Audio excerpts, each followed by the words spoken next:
ओम शांति। आज 17 अगस्त 2023 के आज बाबा के महावाक्य हैं। आज बाबा कहते हैं, मीठे बच्चे, तुम्हें मुख से कुछ भी बोलना नहीं है।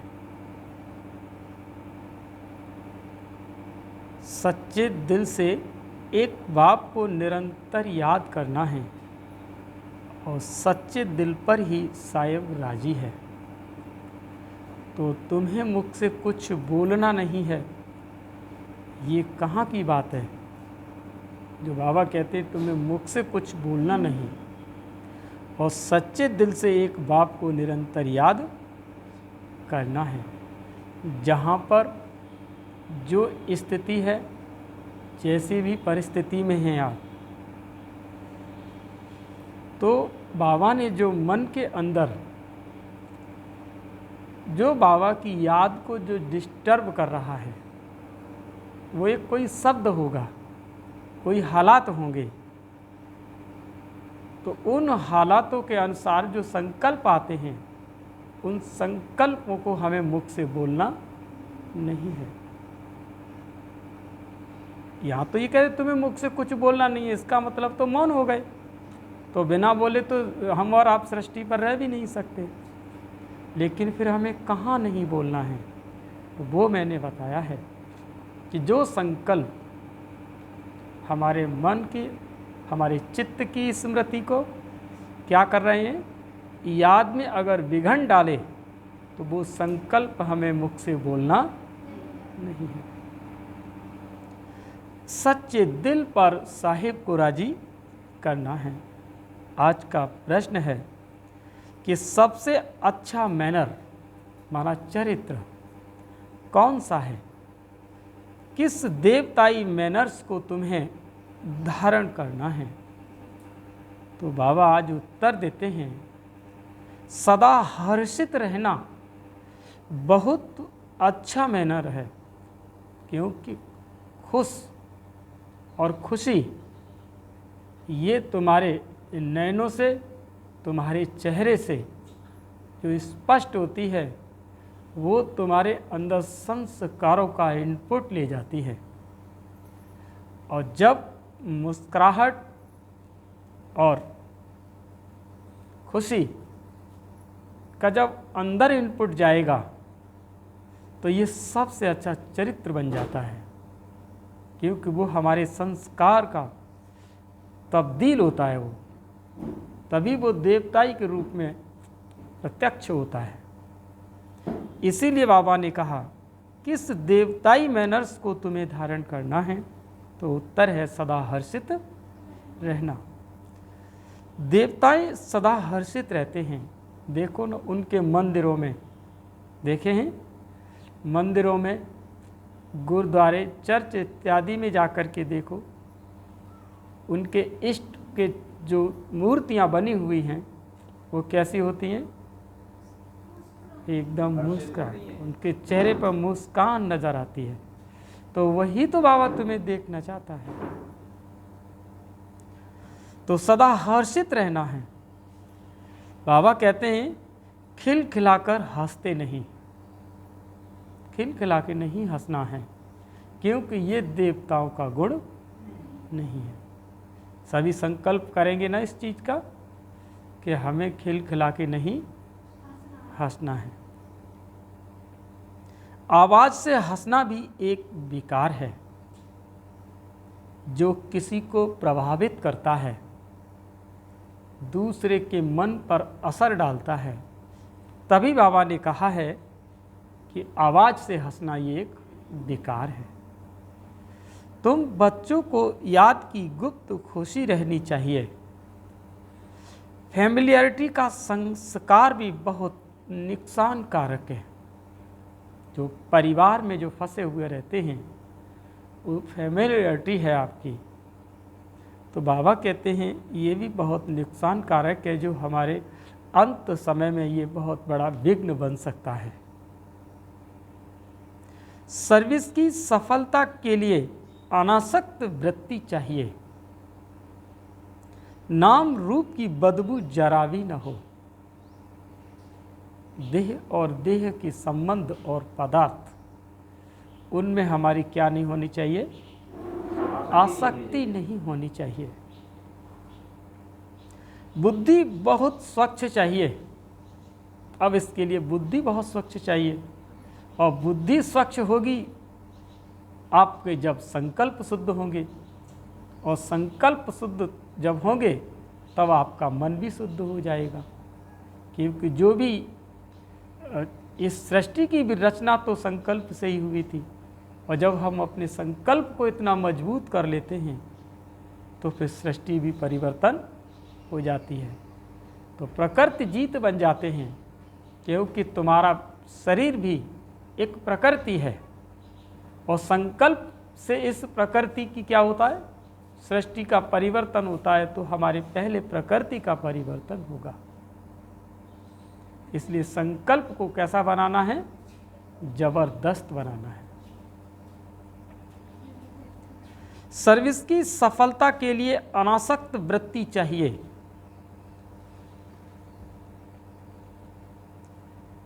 इसी धारणा से जब सर्विस करते, दूसरों को आप समान बनाते, तो चेहरा सदा हर्षित रहेगा।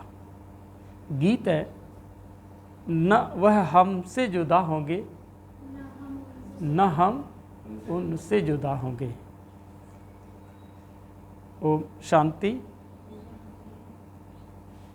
बच्चे जानते हैं सो भी नंबरवार पुरुषार्थ के अनुसार,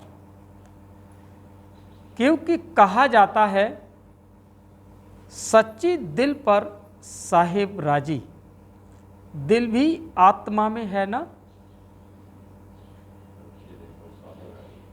तो सच्चे साहिब को याद करो तो सुख मिलेगा। याद माना अंदर में बाप को याद करना। जब साहिब को, जब का अर्थ ये नहीं कि मुख से कुछ बोलते रहो, नहीं, याद करते रहो तो सुख बहुत मिलेगा, क्योंकि याद में खुशी समाई हुई है। औरों को भी आप समान बनाना है। किसी को समझाना भी बड़ा सहज है। जैसे सच्ची पवित्र पतिव्रता स्त्री सिवाय पति के और किसी को भी लव नहीं करती है, वैसे ही आत्मा को उस पारलौकिक बेहद के बाप को सच्ची दिल से याद करना है। जैसे आशिक माशूक का प्यार होता है, वह नाम रूप पर मरते हैं, बेकार की कोई बात नहीं रहती। आशिक माशूक को और माशूक आशिक को याद करते हैं, बस और कहाँ बुद्धि नहीं जाती। भल धंधा धोरी भी करते हैं, परंतु दिल एक के साथ रहती है, वो पवित्र याद होती है। शरीर और बुद्धि अपवित्र नहीं रहती। उसका भी गायन है, परंतु ऐसे बहुत थोड़े हैं। इस ज्ञान में भी सच्चे आशिक बहुत थोड़े हैं। माया ऐसी है जो नाक से पकड़ लेती है। दृष्टांत दिया हुआ है अंगद का।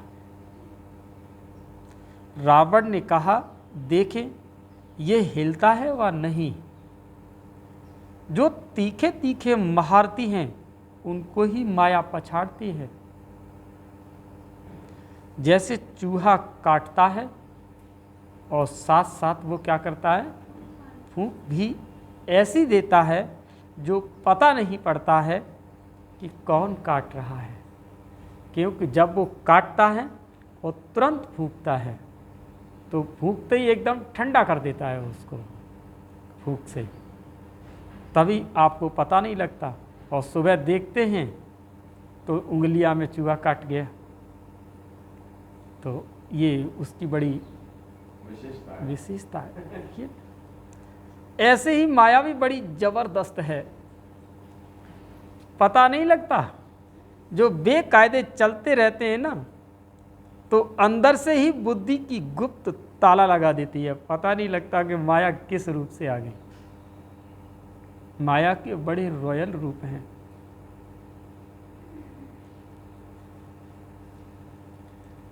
इसमें समझने की बड़ी बुद्धि चाहिए, क्योंकि बाबा बताए ना, चूहा काटता है, फूंक मारता है, पता नहीं लगने देता, और माया भी पता लगने सोचते हैं कि मैं ये बन जाऊं, कि मैं ये हो जाऊं, लेकिन वो माया खींच रही है, माया पीछे से धकेला मार रही है।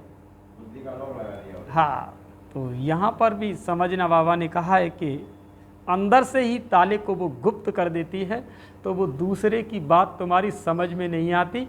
जो मैं सोच रहा हूँ या मैं जो सोच रही हूँ वो ठीक है, जो मैं सोच रहा हूँ और जो मैं सोच रही हूँ वो ठीक है, उसी में ही कल्याण है।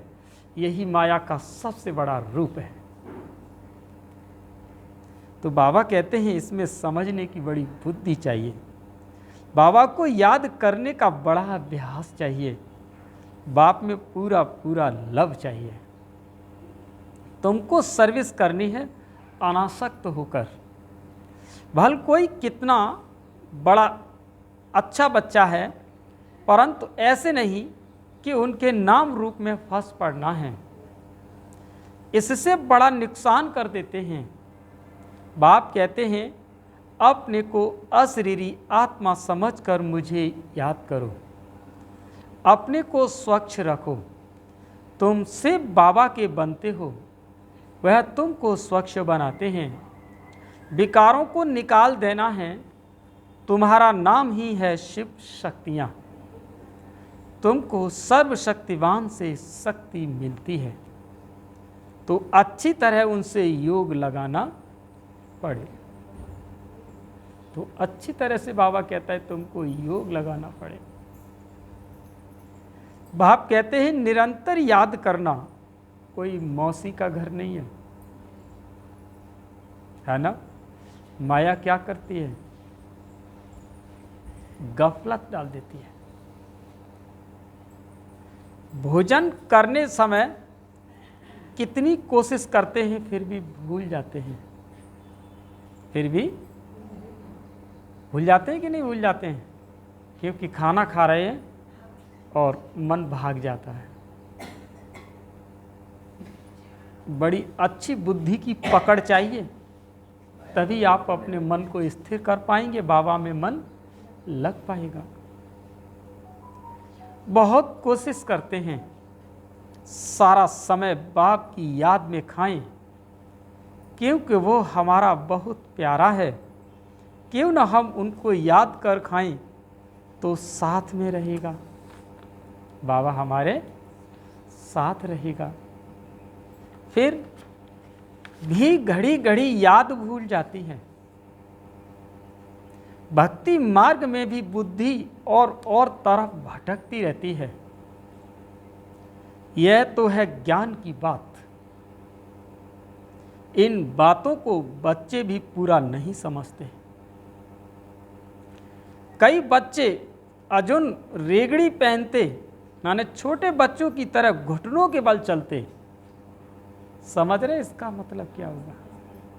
जो ना समझी का व्याख्यान करते हैं, ना समझी को प्रत्यक्ष करते हैं, वो बच्चों को घुटनों के बल चलने का मतलब ही यही है कि बाबा के ज्ञान में चलने के बाद भी ना समझ बच्चों की तरह चलते हैं।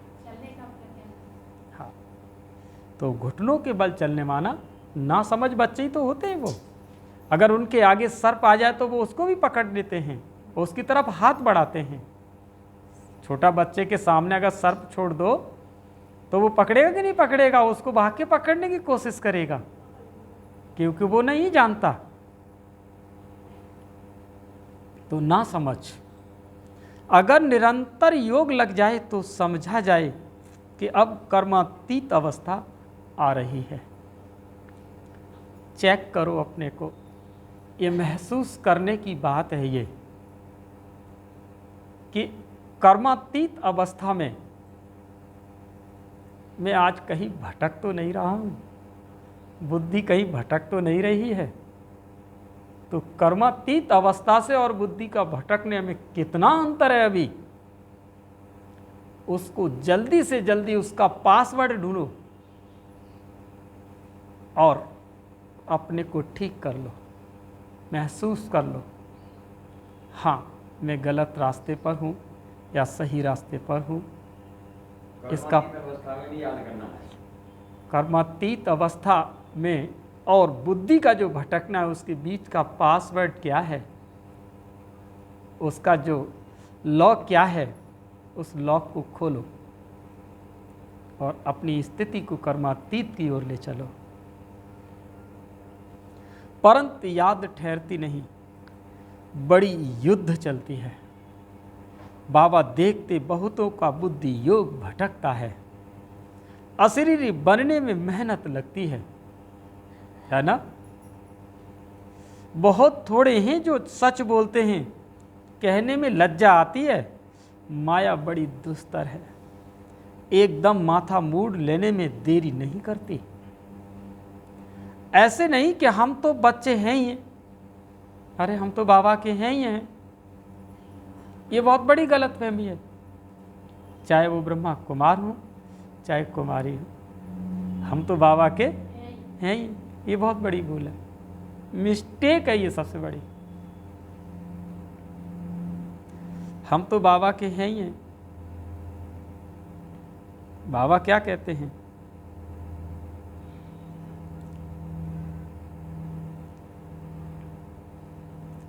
हम तो बच्चे हैं ही। युक्तियां भी बतलाई जाती है, पहले तो कर्मातीत अवस्था में जाना है, फिर नंबरवार पद। पद के लिए तो तन मन और धन तीनों का बैलेंस चाहिए, तभी सत्य की दुनिया में पद है। कर्म योगी भी चाहिए, कर्म और योग का भी बैलेंस चाहिए, मन वचन का भी चाहिए और धन का भी चाहिए, तभी सत्य की दुनिया में आपका क्या है, तभी आपका ट्रांजैक्शन होना है सत्य की दुनिया में। क्योंकि सत्य की दुनिया में तीनों चीज कंप्लीट होगी, तन भी आपका स्वस्थ होगा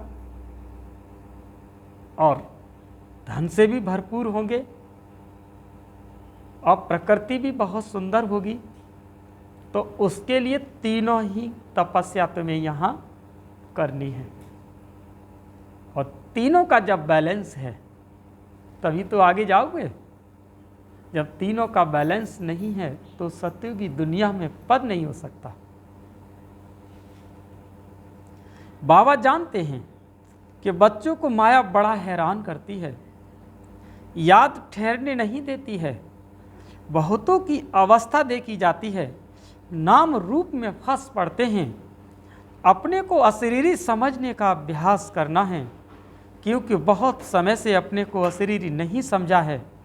सतयुग में ये ज्ञान पूरा रहता है कि मैं आत्मा हूँ, मुझे ये पुराना शरीर छोड़ नया लेना है, साक्षात्कार हो जाता है। परोक्ष चाहे अपरोक्ष समझते हैं अभी शरीर की आयु पूरी आकर के हुई है। जैसे कोई मरने पर होता है तो कहते हैं कि हमको ऐसा लगता है कि अब मरूंगा, रह नहीं सकूंगा। वहाँ फिर समझते हैं कि अब शरीर बड़ा हो गया है, अब इसको छोड़ना है।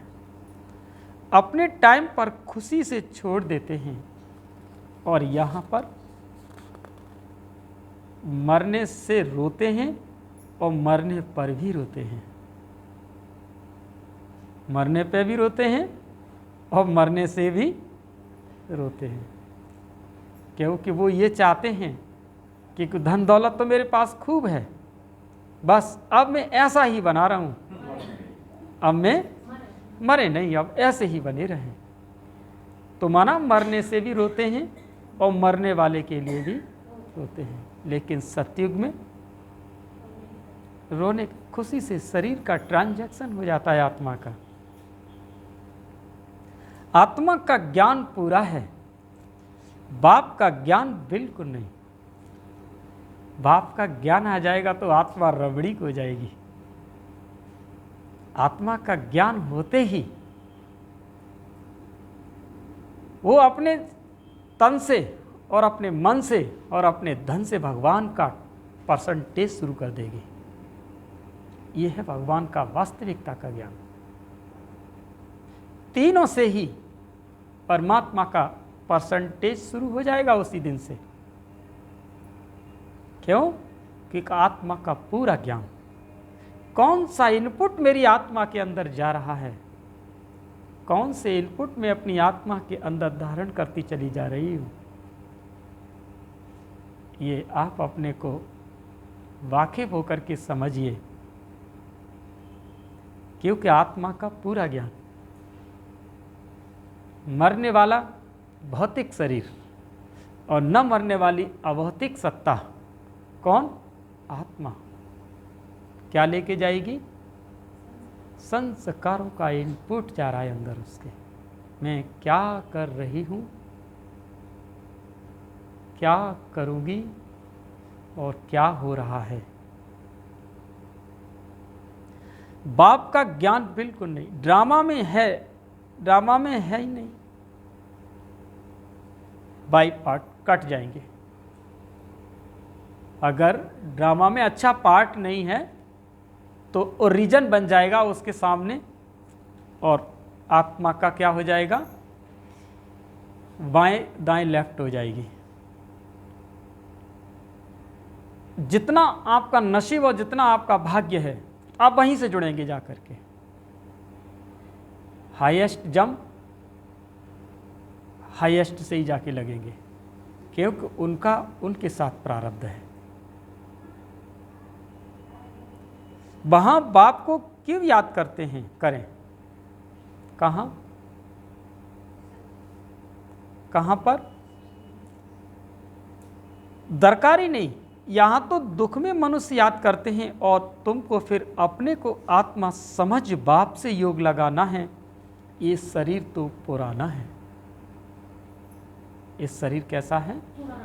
पुराना है। इससे तो बिल्कुल नफरत आनी चाहिए। क्या आनी चाहिए? लेकिन ऐसा भी नहीं कि दवा दारू ना कराओ इसकी।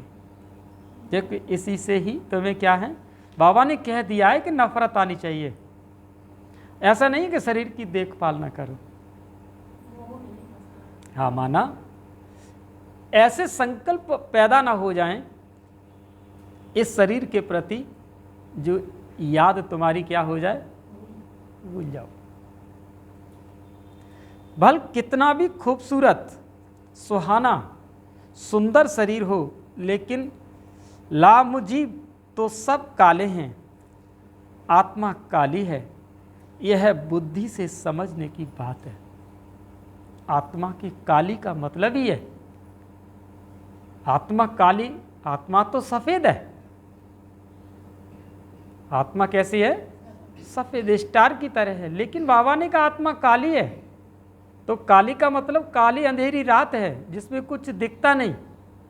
लेकिन फिर आत्मा को काली की जो बाबा ने वो दी है इसका, तो वो काली का मतलब क्या हुआ? क्योंकि आत्मा के अंदर ज्ञान के संस्कार नहीं है, सोझरे के संस्कार नहीं है, प्रवृत्ति उज्जवल नहीं है, वृत्ति श्रेष्ठ नहीं है, चलन। इसीलिए आत्मा को बाबा ने क्या कहा? काली है, काली है। यह बुद्धि से समझने की बातें हैं। शरीर कोई सबके काले तो नहीं होते। यह तो हवा पानी यह तो हवा पानी पर होता है। हवा पानी पर माना देश काल की स्थिति के अनुसार शरीर गोरे और काले होते हैं। विदेशों में चले जाओ और गोरे, और दूसरे देश में चले जाओ बिल्कुल काले। हवा और पानी की वजह से बाबा ने बोला ना, जहाँ अधिक गर्मी पड़ती है वहाँ पर लोग काले होते हैं ज़्यादा। जहाँ ठंड जास्ती होती है वहाँ सफ़ेद मनुष्य होते हैं। तो बाप समझाते हैं बुद्धि का योग एक से लगाना है। जैसे लव मैरिज करते हैं ना, यह भी तुम्हारी आत्मा की लव मैरिज है। फिर इस देह के साथ भी लव नहीं रहता है, अपनी देह से भी लव नहीं, तो फिर औरों को देह से फिर क्या लव करना है ना। दुनिया में तो काले और गोरे शक्ल पर ही चलता है, पूरी दुनिया काले और गोरे पे चलता है।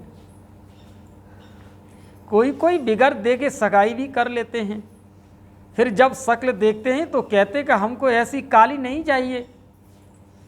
देखिए आज बाबा कौन सी बात कर रहे हैं, जो पहले माँ बाप अपने बच्चों की शादी रोक के चले जाते थे, लड़की देख के चले आए और पसंद, और बेटा को भी कुछ भी पूछने की दरकार नहीं होती थी, कैसी लड़की है, कैसी क्या है, जैसी भी है भली है, और शादी होके आ जाती थी और लड़का भी उसको वैसा ही स्वीकार कर लेता था।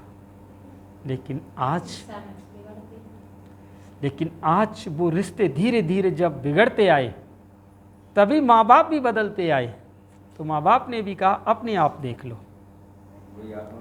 देखिए समय कैसे बदलता आ रहा है तुम्हारे लिए। तुमने मम्मी शादी की, पापा ने की है, तुम जानो मेरी समझ में नहीं आई, तो माँ बाप के संकल्प चल गए और सारे जीवन भर बहू का बोझ उनको ढोना पड़ा। लेकिन आज देखिए प्रकृति कैसे, परमात्मा का अवतरण जो धरती पर हुआ है, उससे पहले आपकी मनोवृत्तियां चेंज होती गईं, क्योंकि माँ बाप कहते हैं हम क्यों टेंशन लें, तुम खुद देख लो। तो माँ बाप के संकल्प शुद्ध हो गए कि नहीं हो गए, हो गए कि नहीं। ईश्वर अपने आप, ईश्वर परमात्मा अपने आप, बाबा अपने आप इस धरती पर हर एक के साथ नष्टा मोहा बनाता जाएगा। क्योंकि गीता के अंतिम श्लोक में भी तो यही कहा है कि नष्टा मोहा भव, कि तू अब नष्टा मोहा हो जा अर्जुन, तू क्या हो जा, नष्टा मोहा हो जा। तो आज स्थितियां परिस्थितियां आपको कैसे करते जा रही हैं, नष्टा मोहा करती जा रही है। बच्ची शादी की मना करती, मैं नहीं करूंगी उस लड़की के साथ, तो माँ भी क्या कहती, ठीक है तू पसंद कर ले। उसने भी अपना पल्ला साफ कर लिया, वो नहीं टेंशन लेना चाहती, क्यों कि तेरी खुशी तू उसमें जी। तो सब कुछ चेंज हो रहा है, क्योंकि वही गीता का, वो गीता में कृष्ण ने, भगवान कृष्ण ने अर्जुन से कह दिया कि तू नष्टा हुआ हो, और प्रकृति तुम्हें अपने आप नियम कानून से तुम्हें अपने आप नष्टा मुहा बना रही है कि हमको ऐसी काली नहीं चाहिए। फिर झगड़ा हो जाता है, हम पैसे का क्या करें, हमें तो सुंदर चाहिए। अब तुम जानते हो हम आत्मा हैं, इस पुराने शरीर से मुंह नहीं रखना, ये तो विकारी संबंध है ना। दुनियावी बातों से अपनी बात न्यारी है। अभी तुम्हारी काली आत्मा की सगाई हुई है गोरे मुसाफिर से। कैसा है मुसाफिर, गोरा है।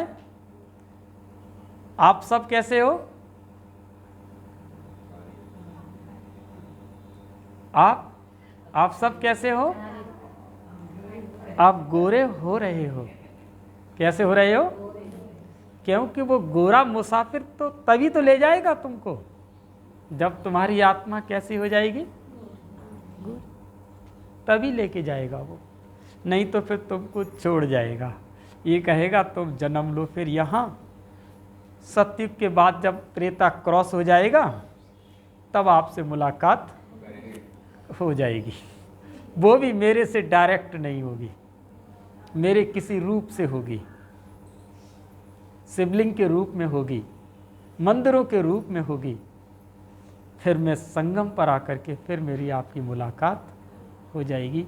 और तुमने कल्प पहले जो पाठ बजा दिया है वहीं से माया फिर साइड करा देगी आपको, और फिर वो कह देगा कि तुम फिर मिलेंगे संगम पर।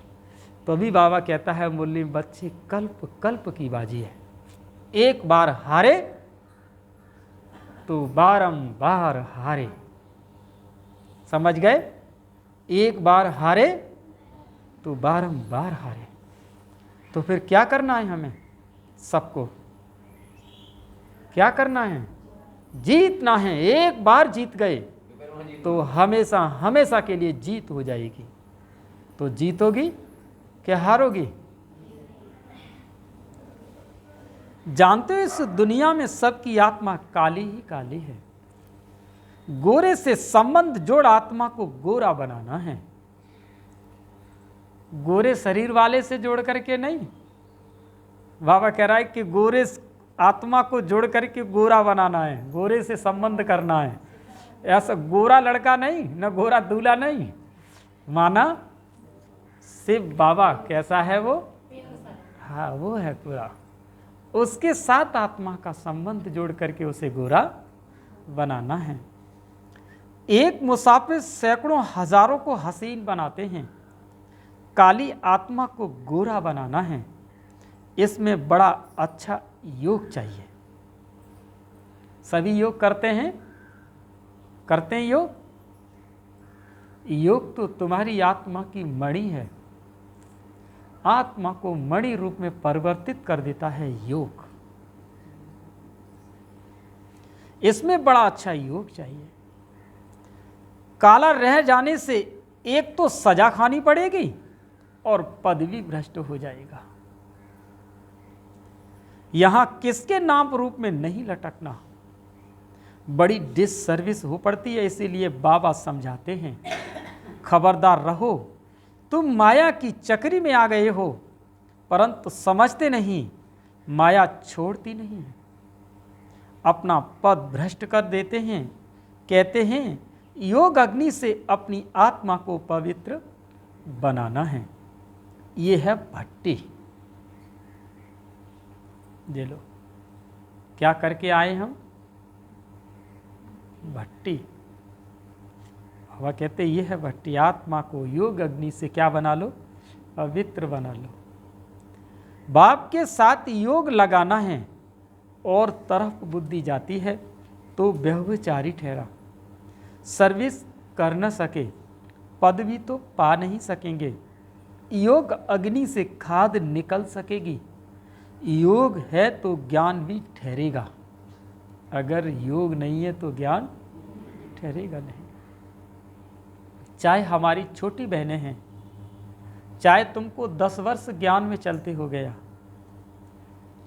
तुम्हें उस दत्ताश्रय की तरह गुणग्राही बनना है।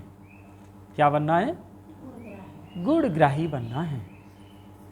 हमें छोटे बच्चे से भी ज्ञान को लेना है, हमें बड़ों से भी ज्ञान को लेना है, हमें बराबर वालों से भी ज्ञान से लेना है। क्या बनना है? गुणग्राही। बाबा रूप भी है और बसंत भी है। तुम बच्चे भी जितना रूप बनते जाएंगे उतना ज्ञान की धारणा होगी। पहले आत्मा को पवित्र बनाना है। योग योग कहते हैं, परंतु तुम्हारे में भी कई योग का अर्थ नहीं समझते। योग के बिना अपने को अथवा भारत को पवित्र बना नहीं सकेंगे। भल सर्विस भी करते हैं, सेंटर खोलते हैं, परंतु माया नाक से एकदम पकड़ लेती है। अहंकार आ जाता है, हमने इतने सेंटर खोले हैं। दे अभिमान आ जाता है, हमने इतने सेंटर खोले हैं। दे अभिमान आ जाता है। बाप तो समझाते हैं कि अपने को आत्मा समझ योग लगाओ बाप से, कोई भी विकर्म न बन जाए। अगर बाबा को भूल कोई के नाम रूप में फंसते हो तो बड़ा नुकसान हो जाता है। ये बड़ी मंजिल है। क्या है? विश्व का मालिक बनना कम बात है क्या? है ना? विश्व का मालिक बनना कितनी बड़ी बात है। है ना। और कुछ भी मेहनत नहीं, केवल मेहनत कितनी, मैं बाबा और मैं बाबा की और बाबा मेरा।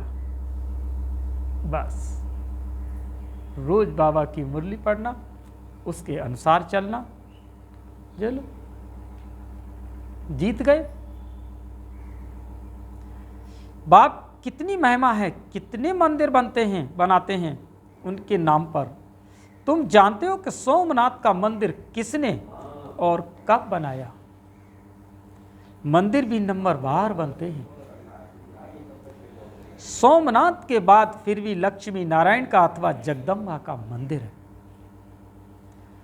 मनुष्य थोड़े ही जानते हैं कि सोमनाथ का मंदिर किसने बनाया। वो तो निराकार है और निराकार के पुजारी निराकार शिव को ही पूजेंगे। परंतु जानते नहीं, तुम बच्चों में भी नंबरवार है। रात दिन सर्विस का ही औना रहता है। औना पूरा तब रहे जब देह अभिमान टूटे। देही अभिमानी बनना है, बाप के साथ पूरा योग लगाना है, उनका पूरा रिगार्ड रखना मौसी का घर नहीं है। माया के भूत योग तोड़वा देते हैं, यह तो बाप ही जानते हैं। कितने तो ऐसे नाजुक है जो कुछ कहो तो झट ट्रैटर बन बिगड़ पड़ते हैं। वह भी फिर अपना ही खाना खराब कर देते हैं। आश्चर्यवत बाबा का बनंती फिर भागंती हो जाते हैं। डिस सर्विस करने लग जाते हैं। भागवत में भी मशहूर है, अमृत पीते पीते ट्रैटर बन फिर सताते हैं। भागवत में भी अमृत पीते पीते क्या बन गए? ट्रैटर। माना आज का सोने का हिरन, आज का सोने का हिरन, आज का अर्जुन फिल्म थी ना, आज का अर्जुन और आज का सोने का हिरन। पता लग रहा है, वो सीता चिल्लाई थी कि मुझे यही मृग चाहिए, लक्ष्मण रेखा को पार कर गई और रावण की कैद में आ गई। लेकिन आज का सोने का हिरन पता नहीं लगेगा तुम्हें। वो कौन सा हिरन है जो तुम्हें आवाज दे रहा है? वो तुम्हारे अंदर बैठा है। उसको महसूस कर लो कि कहीं यही तो हिरन नहीं है जो मेरे अंदर ही आवाज दे रहा है। मैं समझ नहीं पा रही हूँ, मेरे चित्त को, मेरी वृत्ति को डिस्टर्ब कर रहा है। यही है आज का सोने का हिरन जो तुम्हारे मन को शांत नहीं होने दे रहा। उसे पकड़िए, वो तो हिरन दूसरा था। वो मायावी हिरन है और ये भी मायावी हिरन है जो तुम्हारे अंदर ही आवाज दे रहा है। पकड़ सकते हो और उसको महसूस कर सकते हो। बाबा कहते हैं, बाप को कितना ख्याल रहता है, ये फलाना कच्चा है, कोई भी समय ट्रैक्टर वन नुकसान कर सकता है। बरोबर देखते हैं ट्रैक्टर वन नुकसान करने लग पड़ते हैं। फिर कितनी अबलाओं पर अत्याचार होते हैं और सत्संगों में अत्याचार होते हैं। क्या यहाँ पहली बात है विष विकार छोड़ने की। विष छोड़ते नहीं हैं। कहते हैं भी फलाना स्वर्ग पधारा, परंतु हेवन क्या है कुछ जानते नहीं। जैसे विगर अर्थ कोई बोल दे ऐसे ही कह देते हैं। अब कितनी समझ आई है, बाप जानते हैं कौन कौन अच्छे अच्छे फूल हैं। कोई है जिनमें नाम रूप में फंसने की बदबू नहीं है, वो अच्छे फूल हैं। ज्ञान के बिगर और कोई बात नहीं, योग भी पूरा चाहिए। कोई काले तो कोई पहले से भी हैं और ही काले होते जाते हैं। इस लश्कर में हाथियों का भी लश्कर है, शेर शेरनियों का भी लश्कर है, घोड़े घोड़ियों का भी है, बकरे बकरियों का भी है। समझ रहे मतलब क्या है इसका? बकरे बकरियों का भी लश्कर है। मतलब जो मैं करती हैं, मैं हो जाऊं, मैं बन जाऊं, मैं मालिक हो जाऊं, वही बकरा बकरियों की आदत है। भाई बाबा ने कहा इसमें जो सेना तैयार हो रही है ना, इसमें बकरियों का भी लश्कर है, बकरों का भी लश्कर है, हाथियों का भी है। बात वो बाबा कह रहे हैं चलन से झट मालूम पड़ जाता है। अहंकार में चटक पड़ते हैं तो बाबा कहते हैं जैसे तो ये तो ऋण भेड़ है ये। और भेड़ का मतलब तो समझते हो, जहां भी जाएगी उसको तो मुड़ना ही है। भेड़ का मतलब क्या है? वो तो मुड़ेगी, उसको तो मुड़ना ही है। घोड़े घोड़ियों का भी है, बकरे बकरियों का भी है, शेर शेरनियों का भी है, हाथियों का भी है। पता लगा मैं किस में हूं, मेरा कौन सा वो बना हुआ होता है ना, मेरी कौन सी कैटेगरी है, मैं कौन से कैटेगरी में आ रही हूं। कुछ भी नहीं समझते, बुद्धि में बैठता ही नहीं है। जैसे भैंस बुद्धि है। बाप कितना सहज करके बतलाते हैं कि तुम आत्मा हो। तुम बेहद के बाप को याद नहीं कर सकते हो। हे आत्मा, तुम और सब तरफ से बुद्धि योग हटाकर मुझे याद करो। तुम याद नहीं कर सकते हो और मित्र संबंधियों आदि को याद करते हो। मुझे याद करने से क्या मुसीबत है? कहते हैं बाबा माया बुद्धि योग तोड़ देती है। अरे वर्षा गवा बैठे हुए, तुम बुद्धि योग पूरा लगाओ तो विश्व के मालिक बनोगे। बाप को थोड़े ही कभी भूलना होता है। देह अभिमानी बनने से ही तुम भूलते हो। तुमको बार बार कहा जाता है अपने को आत्मा समझो, बाप को निरंतर याद करो। जपो नहीं, आवाज नहीं करो, तुमको तो वाणी से परे जाना है। राम राम मुख से कहो तो देह अभिमान आ गया, यानी राम राम मुख से कहा तो देह अभिमान मुख से आ गया। राम राम भी कहा तो भी देह अभिमान आ गया, क्योंकि वो राम का तो अनुभव ही नहीं है। वो तो दशरथ के पुत्र राम को ही समझ पा रहे हैं कि एक राम दशरथ का बेटा और एक राम घट घट में लेटा और एक राम ने जगत पसारा और राम एक जो जग से न्यारा। वो राम जो तुम्हारी आत्मा को रमणीक बना दे, वो देही अभिमानी बना सकता है। जो तुम्हारी आत्मा को क्या बना दे? वो रमणीक बना दे। वो राम है, वही है बाबा। अंदर सिमरण करना है, आर्गन्स का सिर्फ आधार लेना है। मैं आत्मा हूं, शांति में रहकर बाप को याद करना है। बाबा है ज्ञान का सागर, नॉलेजफुल, उसमें सारी नॉलेज है। तुमको भी सिखाते हैं। बाप को याद करने से तुम पवित्र बन जाएंगे, होली ताज मिलेगा और सृष्टि चक्र को जानने से रत्न जड़ित ताज मिलेगा। समझ गए? बाप को याद करने से पवित्र बनेंगे तो होली ताज मिलेगा। होली माने पवित्रता का ताज, जो देवताओं के पीछे दिखाते हैं वो ताज मिलेगा। सफ़ेद दिखाते हैं गोला, एक ऐसा होता है गोल गोल सफ़ेद देवताओं के पीछे, वो पवित्रता का प्रतीक है। और बाबा कहते हैं सृष्टि चक्र को जान लोगे तो जो सिर पर मुकुट लगता है वो रत्न जड़ित, माना संपदा, संपत्ति का ताज मिलेगा। कब? जब तुम सृष्टि चक्र को जान लेते हो। डबल सिर ताज बन जाएंगे। याद से ही विकर्म विनाश होंगे, नहीं तो धर्मराज के डंडे खाने पड़ेंगे। पद भी भ्रष्ट हो जाएगा, इसीलिए बाप को याद करना। फिर खुशी भी चाहिए गुप्त, आवाज से हंसना नहीं। लक्ष्मी नारायण को हर्षित मुख कहा जाता है। हर्षित मुख रहना और हंसना ये अलग अलग बात है। हर्षित मुख रहने से वो गुप्त खुशी रहती है। आवाज से हंसना बुरी लत है। आवाज से हंसना बुरी लत है। हर्षित रहना सबसे अच्छा है। खिलखिलाकर हंसना, आवाज से हंसना भी एक विकार है। बाबा ने 3 बार कह दिया। वह भी नहीं रहना चाहिए।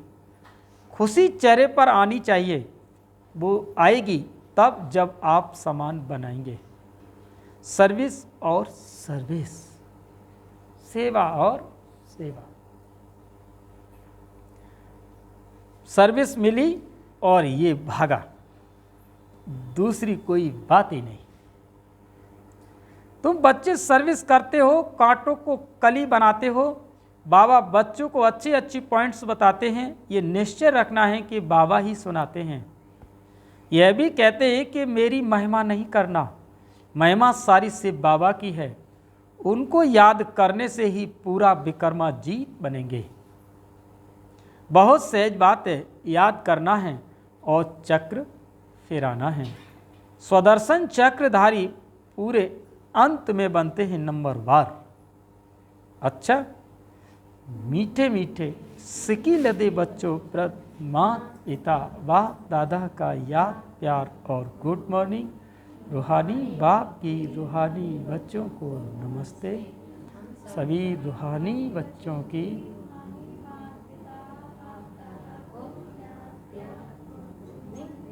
नमस्ते नमस्ते नमस्ते। आज की धारणा के लिए मुख्य सार है। पहला पॉइंट है, बाप को साथ रखने की युक्ति रचनी है। रच लोगे? बाप को साथ रखने की युक्ति क्या है? माताएं तो अपने पल्लू के कोने में गांठ मार लें दिन निकलते ही, और कुमारियां अपने दुपट्टे में गांठ मार लें कोने में। साड़ी पहनने वाले साड़ी के कोने में गांठ लगा लो। तो बाबा कहते हैं क्योंकि जब जब तुम्हारे उस पर हाथ जाएगा, क्योंकि माताओं का तो पल्लू पे ही फटाक सीधे हाथ जाता है और वहाँ नीचे क्या मिलेगी? एक गांठ मिलेगी। तो गांठ क्यों लगाई हमने? तो युक्ति रचनी है ना आपको। क्यों ऐसी करोगी? भोजन पर याद में रहना है। अशरीरी बनने का अभ्यास करना है। अपनी पुरानी देह से भी लव नहीं रखना। दूसरा, बाप का पूरा रिगार्ड रखना है। अहंकार में नहीं आना है। नाम रूप की बीमारी से सदा दूर रहना है। ज्ञान योग में मस्त रहना है। कैसा रहना है? मस्त। बोलिए, बाबा ने क्या कहा? अपनी भौतिक कमाई की, पेट धंधे के लिए कमाई की, और फिर किस में मस्त हो जाओ? ज्ञान और योग में मस्त हो जाओ। आज का वरदान बाबा क्या दे रहे हैं? सब कुछ बाप हवाले कर। बाबा क्या कह रहे हैं? सब कुछ बाप हवाले कर। संगम युगी बादशाही का अनुभव करने वाले अविनाशी राज तिलक अधिकारी भव। सब कुछ बाप हवाले कर, सब कुछ बाप हवाले कर। संगम युगी बादशाही का अनुभव करने वाले अविनाशी राज तिलक के अधिकारी भव। आजकल की बादशाही या तो धन दान करने से मिलती है ना, या वोटों से मिलती है। लेकिन आप बच्चों को तो स्वयं बाप ने राज तिलक दे दिया अंदर से। बेपरवाह बादशाह, यह कितनी अच्छी स्थिति है कि मुझको तो संभालने वाला बाबा है। तो इससे अच्छी और स्थिति क्या बनेगी? सब कुछ बाबा ही कराएगा। जब सब कुछ बाप के हवाले कर दिया तो परवाह किसकी होगी? बाप। सब कुछ किसके हवाले कर दिया, तो फिर किसको परवाह होगी, वही जाने। हमने तो तुम्हें अपने को क्या कर दिया, हवाले कर दिया, तुम जानो कैसे रखोगे, कैसे रहेंगे।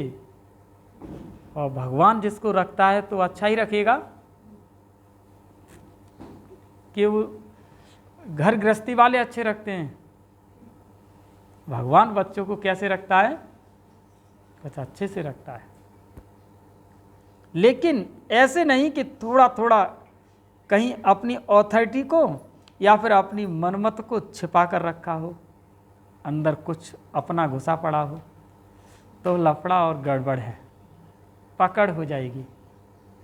अगर श्रीमत पर है तो बाप हवाले है। ऐसे सच्चे दिल से सब कुछ बाप हवाले करने वाले डबल लाइट अविनाशी अधिकारी राज तिलक के अधिकारी बच्चे बन जाते हैं। ठीक है, आज का स्लोगन है, एक एक वाक्य महावाक्य हो, एक एक वाक्य महावाक्य हो, कोई भी बोल व्यर्थ न जाए, तब कहेंगे मास्टर सतगुरु। तब क्या कहेंगे, मास्टर। अच्छा, ओ शाम।